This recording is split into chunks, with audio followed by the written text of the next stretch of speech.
Whoa, hello. Not what I thought I was going to come up against. I went.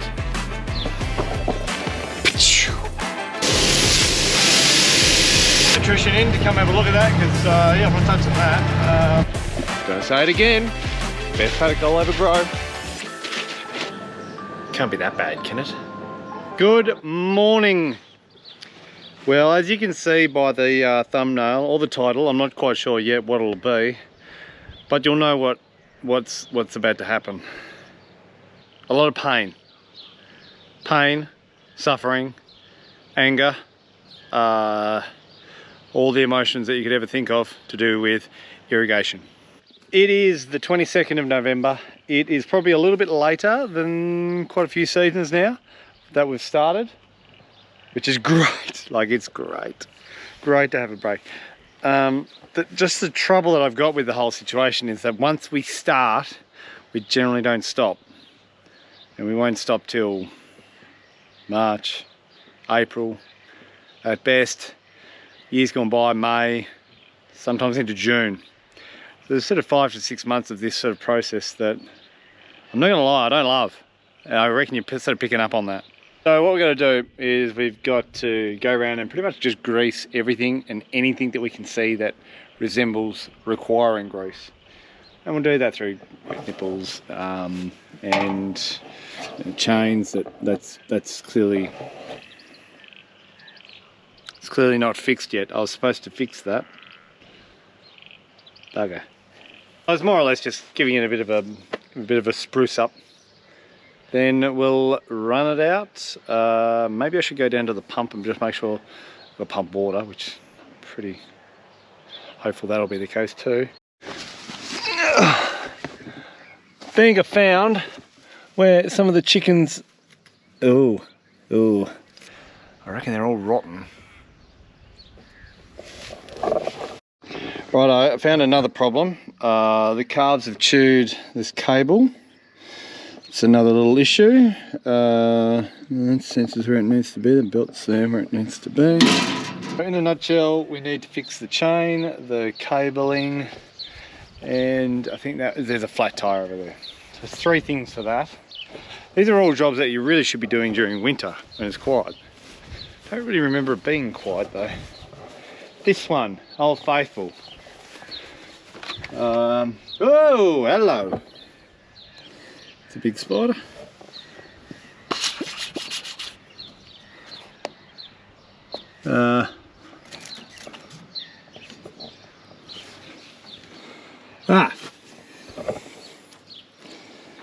Yep, there's another problem. That irrigator needs some cabling repairs as well. This irrigator, we need to fix that brake that broke off at the end of the season. Let's see if they've oh, that one works. Funny, they've left those cables that have sort of easy got at. So every single irrigator has an issue. Not what I thought I was going to come up against. What do I start with? I'll start with the easiest thing first. Repair the cabling.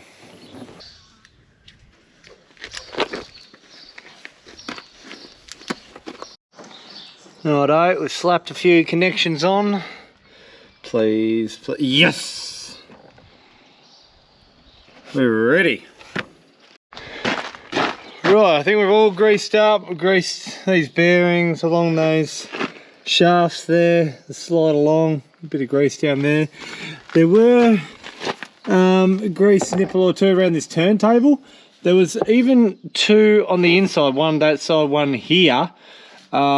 Pretty certain I never realised they were there, so that could be their first time. I've said this before, but grease nipples really are the Where's Wally of the agricultural world. It's like, oh, where's the next one? I think we're right to pull this out. I think.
That's pretty anticlimactic.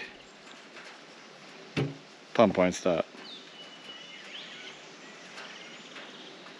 Bugger. Okay, well, we won't be irrigating this weekend. Probably anytime soon. I'll just get an electrician in to come have a look at that because, yeah, I'm not touching that. Sounds like it's got power, it's just not turning. Yeah. Oh, well, it's, on the flip side, it's freed up a bit of time to go do something else. Yeah, I probably should have looked at that first. Maybe I should go down to the pump and just make sure I've got pump water, which pretty... I should look at that first. Alright, given that the irrigation was a complete and utter flop, I'll move past that. And Sparky is yet to come around and have a look. So, given it's going to rain, it's only going to be about 5 to 10 mils. So I'm not putting a lot of emphasis on it, but I'm still going to go spread some fertilizer. Conveniently, I've made an early start with spreading it into the shed. I don't know if you can see that tape there. I'll fess up. Dad brought back 20 tonne of urea on 20 bags, and I got 2 bags successfully unloaded, and the third one I went out the other end. By the time I started to lift it up, then I'd realised that there was fertiliser going everywhere. Yeah, so really buggered that one up. So we raced around and put some silage tape on, and it worked a little bit. That one's completely come off. Yeah, bugger. And that one over there, well, that has really let itself go. So I'm gonna have to lift up the bag. I have to plan this out a little bit. Either I lift it up and just quickly take it to the spreader, which is just over there in preparation, or do I jump back out and try and get some tape on there just to slow the bleeding, a bit like a band-aid, just go pfft.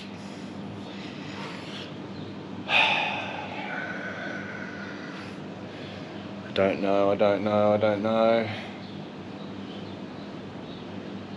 We might run the gauntlet, see how we go. Can't be that bad, can it? Alright, did go well. I just lifted it up and went everywhere.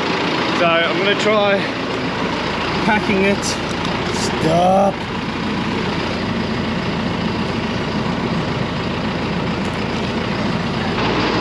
Oh my gosh.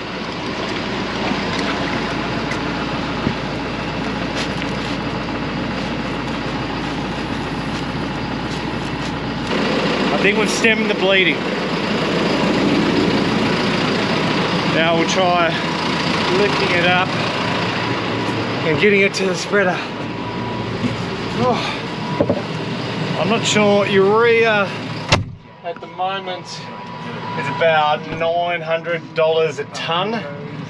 So this bag's holding about $900 worth of fertilizer. I've probably spilt about $100 worth of fert. Oh dear. Doesn't look to be leaking anymore.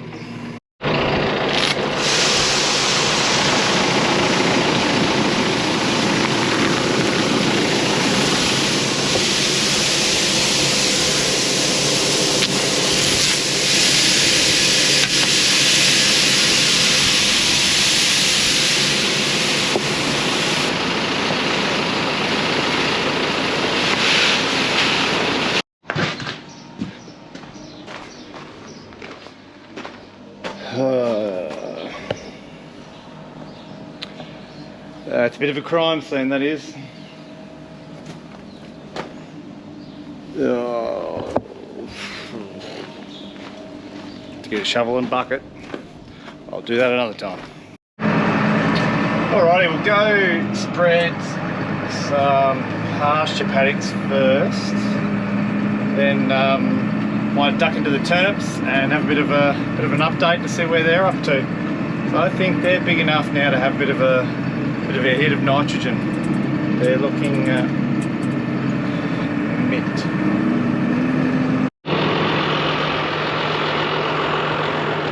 This is what we're working with. These are our barcant turnips. So I just looked up there, they were planted on the 18th of October. It's now the 24th of November, so it's about 5 weeks they've been in. And obviously they had a rain straight after gone in. And yeah, they're looking good. Nice healthy sort of colour, and can't see any real significant amount of insect damage. There's always time for that. That's just some sort of flatweed, bit of sorrel. Not a real lot of weed, which is good, which is what I was sort of hoping for with this paddock. I think there's barcant, we don't really have many options for herbicide control. I'm really happy with the plant numbers and size and how everything is looking in here.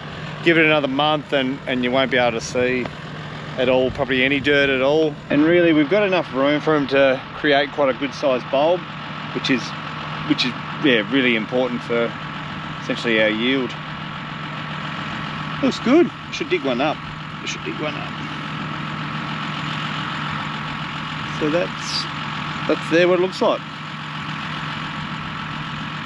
The root will keep going down a little bit, and then it'll start sort of bulking up on this bulb, or creating more of a bulb. It's not there yet.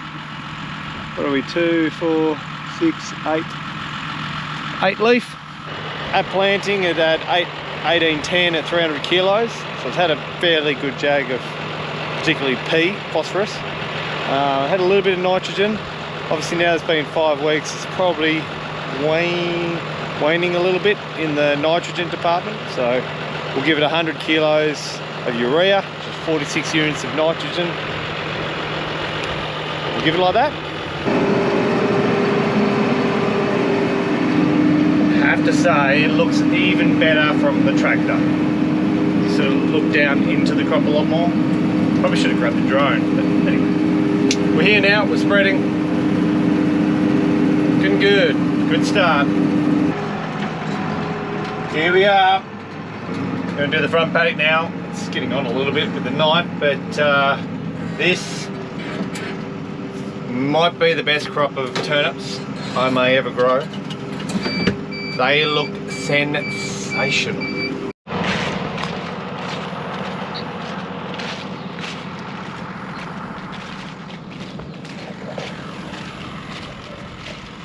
Honestly, they just look magnificent. Even yeah, I don't know whether it's a bit more background fertility or what it is, but these are just absolutely punching along. Like, we've got a lot bigger turnips here. There's probably that one there's a bit smaller, but that's probably the best of them in that other paddock. Drilled the same day, not the same variety. So this is a Toto variety. This is the variety that we can spray with a chemical called Teller. To keep out other noxious weeds. Doesn't control nightshade. There it is. Blackberry nightshade. It doesn't control that. I've got a little plan about that one. Can't really say it on camera, but if you know, you know. Oh wow, look at all that. That's all nightshade. Yeah, I was umming and ahhing whether I'll do it, but I think I definitely will. Woo. But yeah, this looks mint. So we're going to give it the same treatment. We're going to go 100 kilos of urea, 46 units of nitrogen, and just keep pumping them. I think I can change my budget, provided we get some good rains. I don't really want to irrigate it, but being that this crop is as good as what it looks, it could be worth doing. Man, it looks good.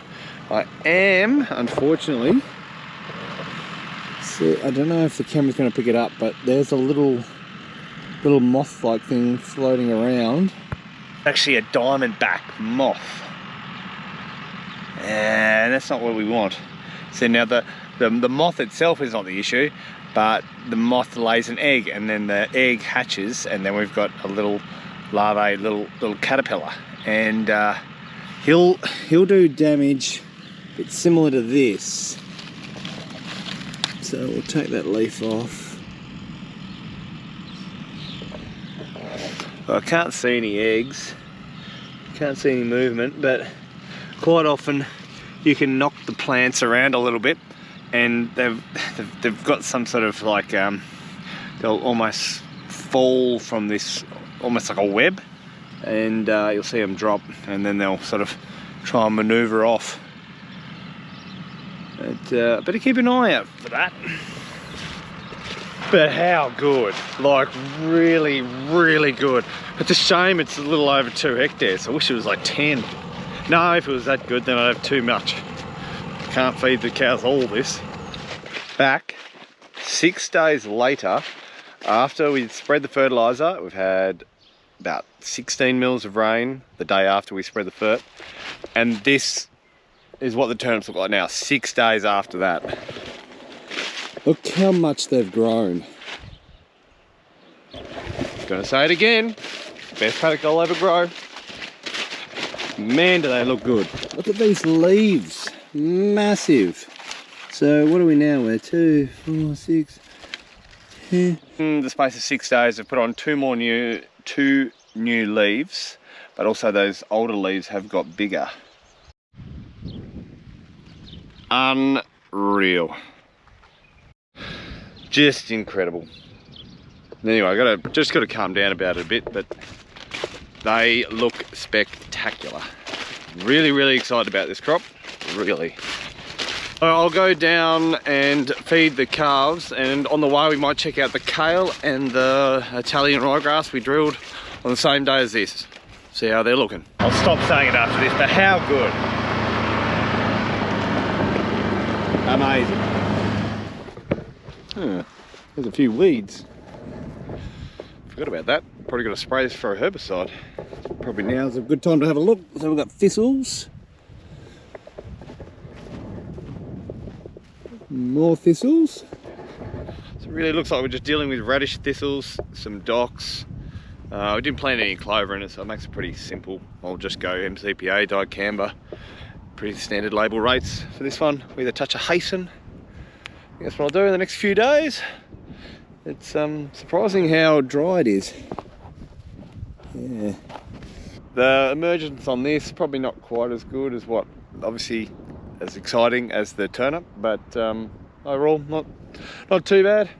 The drill's sort of made it, yeah, we're getting a little bit thin in some areas. It's a bit of a thing. Always wondered whether I should adjust the, because you can adjust the amount of air that pushes the seed down onto the baffle plate that puts the grass seed in front of the packer roller. I've often wondered whether you have to adjust it for grass seed, being that it's quite light. I wonder why, if that's done this sort of arrangement that it is. But anyway, in a month's time it probably won't be noticeable. I'm not sure whether we're going to get a cut off this, given if it does turn dry. Yeah. But in a month's time there'll be plenty of feed for some grazing calves. It'll be really good tucker for them, really.